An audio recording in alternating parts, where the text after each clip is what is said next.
कल जिस खबर को हम लोगों ने आपसे समझने की कोशिश की थी कि जो फटाफट हम लोग जो पेमेंट करते हैं आए दिन यूपीआई से, उस पर अगर किसी भी तरह का चार्ज लग जाए तो आपकी जीवन कितनी बदल जाएगी, इस मामले को समझने की कोशिश करेंगे प्रवीण सर से।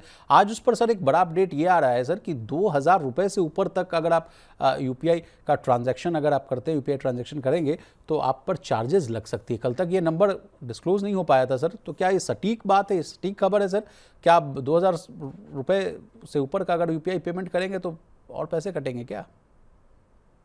नहीं, देखिए ये अभी सटीक नहीं है, लेकिन जो सरकार ने जो संसद में जो टैक्सेशन एंड अदर जो उसको बिल जो पेश किया है, जिसकी बात हम लोगों ने की थी, उसमें सरकार ने एक डिजिटल ट्रांजैक्शन पर से जो जो एक चार्ज लेने का जो रोकने का जो नियम था, उसको सरकार ने वापस लेने, उसको खारिज करने, उसको वापस लेने का, एक अमेंड करने का जो है वो बिल सरकार ने रखा डिजिटल ट्रांजैक्शन को लेकर। अब इसमें बहुत सारी चीजें विशाल सामने आ रही हैं। अभी इसमें ये तय नहीं है कि 2000 रुपए या उससे ऊपर के चार्जेस पर ये बिल लगेगा। ये कितना लिया जाएगा, इसको लेकर भी मात्रा भी तय नहीं है कि कितना लिया जाएगा। तो अभी तमाम जो चीजें आ रही हैं वो सूत्रों के हवाले से स्पेकुलेशन के तौर पर यहाँ पर दिखाई दे रही है। जी सर, सरकार का प्रस्ताव जो है, जैसा कि आप कह रहे हैं कि सूत्रों के मुताबिक 2000 रुपये से अधिक की यूपीआई पेमेंट पर 0.25% से लेकर 0.4% तक एमडीआर, यानी जिसको आप कल बहुत बेहतर तरीके से आसान भाषा में मर्चेंट डिस्काउंट रेट समझा रहे थे सर, उसको लगाने पर विचार कर सकती है। लेकिन सर इसमें कहा जा रहा है कि मान लीजिए दोस्तों को अगर आप 2000, 5000, 10,000 रुपये अगर आप भेजेंगे तो कोई चार्ज नहीं लगेगा, लेकिन किसी दुकानदार पर अगर आप 5,000 रुपये का यूपीआई पेमेंट करेंगे या 10,000 का पेमेंट करेंगे तो भविष्य में कहा जा रहा है कि इस पर एमडीआर का जो है चार्ज वो लग सकता है। ये मामला क्या है सर? नहीं, देखिए इसमें सरकार जो चाहती है उसका मतलब ये है कि अगर आप इंडिविजुअल्स आपस में ट्रांजैक्शन करते हैं, मान लीजिए मैं आपको पे कर रहा हूँ, मनी ट्रांसफर कर रहा हूँ या आप मुझे कर रहे हैं, इस पैसे पर कोई एमडीआर नहीं लिया जाएगा। चार्जेस जो है वो peer to merchant transaction, P2M जो ट्रांजैक्शन है बेसिकली वो होंगे, यानी मर्चेंट्स के जरिए जो ट्रांजैक्शन किए जाएंगे वो होंगे। एक बात इसमें ये और निकल कर आ रही कि जिनका टर्नओवर 50 करोड़ रुपए सालाना से ज्यादा का है, ओके। ऐसे ही मर्चेंट्स पर ये एमडीआर लिया जाएगा। ये एक बात भी सामने आ रही है। तो यानी जो बड़े जैसे फ्लिपकार्ट हो गया, अमेजोन हो गया, या इस तरह के जो बड़े बड़े कारोबार हैं, वहां अगर इस तरह के ट्रांजैक्शन होते हैं तब आपका आपका एक एमडीआर जो लगेगा, जिसको लेकर 25 बीपीएस से लेकर जी। आप 40 बीपीएस या 30 बीपीएस तक के अलग अलग आंकड़े आ रहे हैं, तो वो लिया जा सकता। उसका रास्ता खोलने की दरअसल एक तैयारी सरकार कर रही लेकिन सर यहीं से अगला प्रश्न ये आता है कि मान लीजिए हम और आप जैसे कई लोग जो हैं फ्लिपकार्ट और तमाम ऐप्स के जरिए जो है शॉपिंग करते हैं, तो अगर मान लीजिए हम लोग पेमेंट करते हैं, मान लीजिए ग्रॉसरी मंगाते हैं, सब्जी वब्जी मंगाते हैं, तो क्या हमें वो पैसा देना पड़ेगा या फ्लिपकार्ट पे करेगी सर वो एमडीआर? अब देखिए इसमें विशाल दो तीन चीजें हैं, और इस चीज को मैं भी समझने की कोशिश इतने वक्त से कर रहा था कि आखिर क्या एक आम यूजर को ये पैसा चुकाना पड़ेगा या नहीं। अब अभी एमडीआर आपका डेबिट पर और आपका क्रेडिट कार्ड, इन दोनों पर एमडीआर जो है वो लगता है। अगर आप देखेंगे तो लगभग 80 टू 90 बीपीएस का जो डेबिट कार्ड से अगर आप पेमेंट करते हैं किसी मर्चेंट के यहाँ, तो वो एमडीआर के तौर पर देना पड़ता है। दूसरी तरफ अगर आप क्रेडिट कार्ड के पर जो एमडीआर लगता है, जी। मर्चेंट डिस्काउंट रेट, अगर उसकी आप बात करेंगे तो ये 250 से 300 बीपीएस तक का चार्ज लिया जा सकता है। उसकी कोई लिमिट नहीं है, यानी 2.5% से 3% तक का चार्ज यहाँ पर क्रेडिट कार्ड पर लिया जाता है। डिपेंड करता है कि कौन मर्चेंट है। कई जो ज्यादातर जो अगर आप पेमेंट जहां करते हैं, वो आपसे कार्ड स्वाइप के या कार्ड के जरिए पेमेंट करने का कोई पैसा जी। नहीं लेते। अभी डेबिट कार्ड आप कहीं कर लीजिए, जब ज्यादातर जगहों पर क्रेडिट कार्ड पर, कुछ जगहों पर क्रेडिट कार्ड या कार्ड से पेमेंट करने पर पैसा लिया जाता है। यही तस्वीर आपकी सामने आ सकती है बहुत सारे। अब जो यूपीआई को अगर आप चार्जेबल बना देते हैं 2000 रुपए या उससे ऊपर का, तो ऐसी तस्वीर अब दूसरी जगहों पर भी विशाल दिखाई दे सकती है। चलिए सर। मोटे तौर पर हम्म। बैंकों और जो पेमेंट एग्रीगेटर्स हैं, इसमें भी कहानी लंबी है बहुत। इनके लिए कमाई का एक रास्ता खुलने की गुंजाइश बनी सर है। खबरें ये एक आ जो रही हैं कि बात यूपीआई यूपीआई पर अगर एमडीआर लागू हो गया तो कई कंपनियों को, यानी पेमेंट कंपनियों की कमाई में जबरदस्त इजाफा हो सकता है सर। कहा जा रहा है कि 10,000 करोड़ तक की कमाई हो सकती है।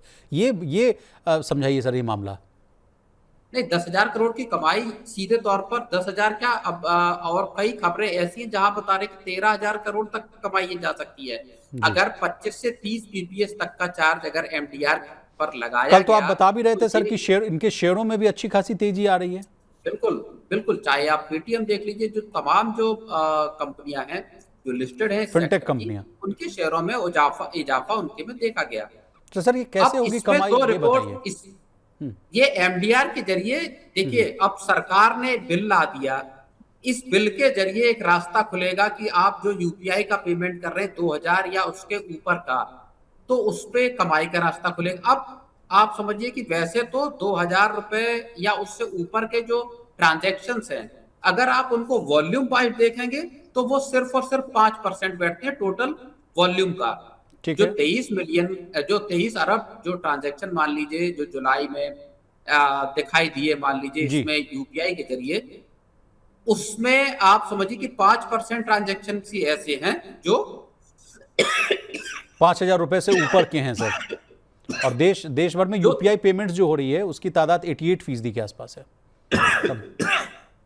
माफ कीजिए एक सेकंड। जी, देश भर में सर जो कुछ पॉइंटर्स है मैं बता देता हूं कि बैंक और पेमेंट कंपनियों को कितना फायदा हो सकता है। तो ग्लोबल ब्रोकरेज फर्म जेफरीज की रिपोर्ट है प्रवीण सर, अगर यूपीआई पर 15 से 30 बेसिस पॉइंट का अगर एमडीआर लगाया जाता है और ये केवल 2,000 रुपए से ऊपर के यूपीआई ट्रांजैक्शन पर लागू होता है, तो फाइनेंशियल ईयर 28 तक बैंक और पेमेंट कंपनियों को 5,000 करोड़ से लेकर, जैसा कि प्रवीण सर भी कह रहे हैं कि 13,000 करोड़ रुपए तक की अतिरिक्त कमाई हो सकती है।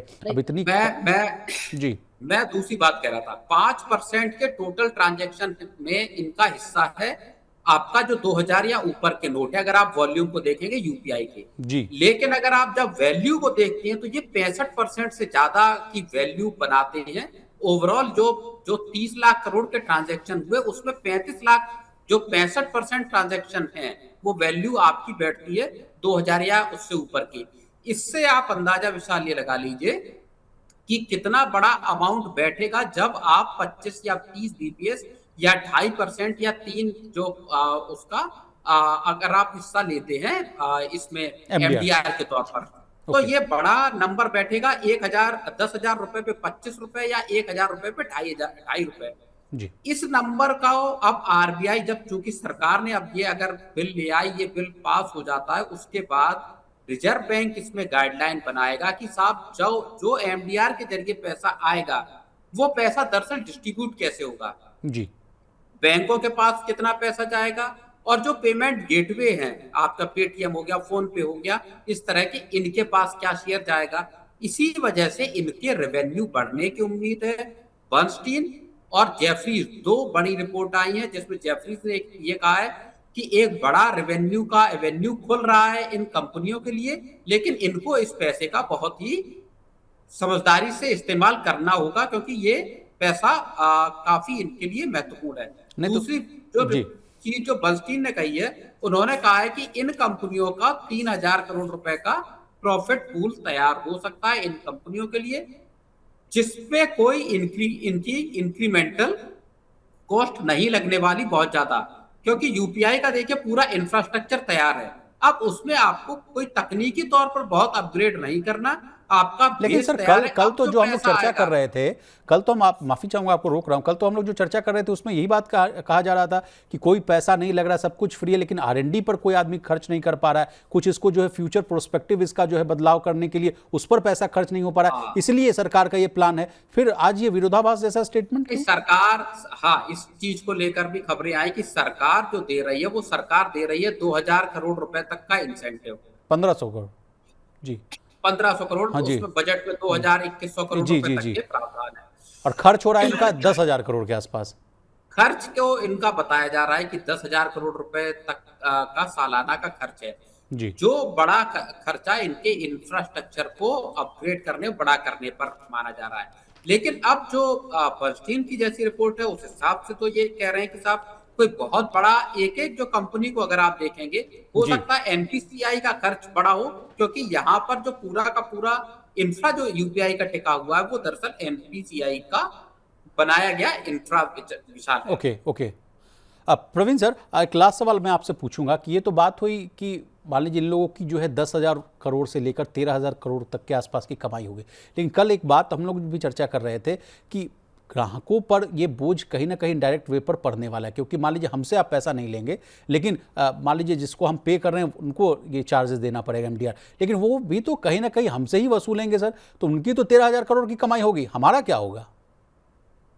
हाँ, ये एक देखिए, अब इसमें जो बात मैं इससे पहले कह रहा था कि बैंकों को जो तमाम तरह के कमाई के जो नॉन इंटरेस्ट इनकम वाली जो कमाई है वो बढ़ाने का एक जरिया यहाँ पर सरकार के द्वारा खोल दिया गया या खोल दिया जाएगा इस कदम के जरिए, जहां बैंक भी कमाई करेंगे और आपका जो पेमेंट गेटवेज है उनके लिए भी एक कमाई का या रेवेन्यू जनरेशन का मौका खुलेगा।